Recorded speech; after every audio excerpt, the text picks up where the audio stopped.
मी doctor Rameshwar Atmaram Varkad MD medicine जालन्यामध्ये 100 bedded multi speciality hospital run करत आहे आणि तुम्हाला आवर्जून सांगू इच्छितो की 17 एप्रिल 2026 रोजी जो मराठी चित्रपटगृहामध्ये सालबर्डी नावाचा जो चित्रपट येत आहे सर्वांनी आवर्जून बघावा।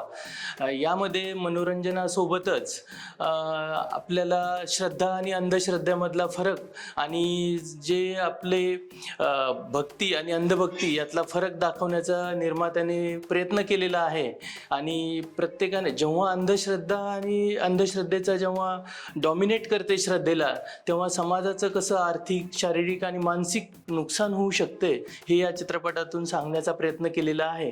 जी खरोखर घटना घडलेली आहे, वास्तविक घटना जी घडलेली आहे यावर हा चित्रपट आधारित आहे। त्यामुळे सगळ्यांनी हा चित्रपटगृहामध्ये जाऊन 17 एप्रिल रोजी आवर्जून बघावा एवढं बोलतो।